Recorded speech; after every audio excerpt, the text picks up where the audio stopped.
Hello there, welcome to History 101, and today's little video is going to be about the Gunpowder Plot.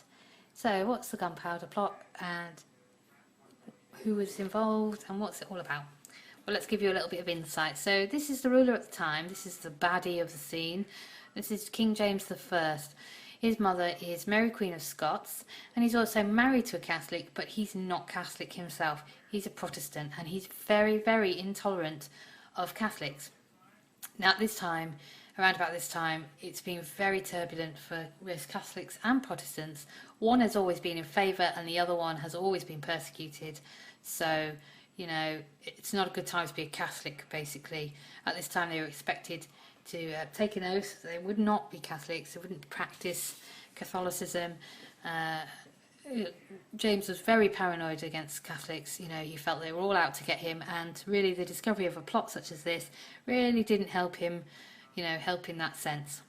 So who have we got involved in the Gunpowder Plot? Well, all in all, we've got 13 very dissatisfied Catholics who are hoping that if they can carry out this plot, they can replace the king with a more tolerant leader, someone who's more liable to give Catholics a bit of a break. So here's 8 of the 13.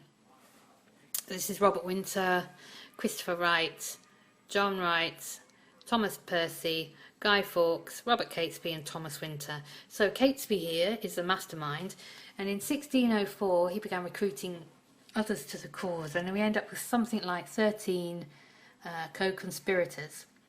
And one of them, we don't know who because the evidence has never been definitive, wrote to William Parker, who's 4th Baron of Monteagle, to alert him that there was, you know, really, he didn't want to go to Parliament on that day. So he, of course, alerts authorities who, on the eve of the planned explosion, carry out a search of the Parliament basement. And what do they find?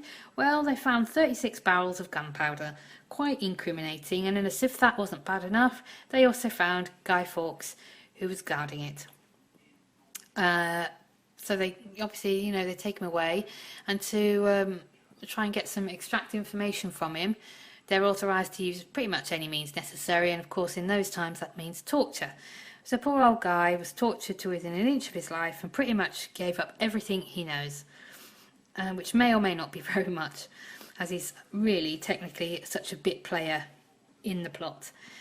So meanwhile, the others have heard about his arrest and have decided to make a run for it.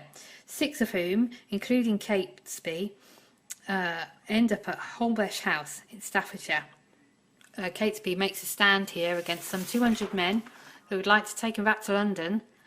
It doesn't end well for him, unfortunately. He ends up being shot, and all in all, 3 end up dead, and 3 end up being captured. So what happens next? Well, all of those who were captured are put on trial for treason, and only one of them pleads guilty, but all of them are found guilty of treason and sentenced to the traditional punishment, which is to be hung, drawn and quartered. This is where they would be hung to where they were almost dead, then they would be cut down, they would basically be cut open, and then they would be cut into quarters. Catesby's punishment was somewhat unique. Obviously he'd been shot dead, but they decided to dig him up and cut his head off, which was then displayed outside Parliament. So really, that's the basic. I mean, there's a lot more politics behind it than that. I'm trying to keep it straight and simple for you.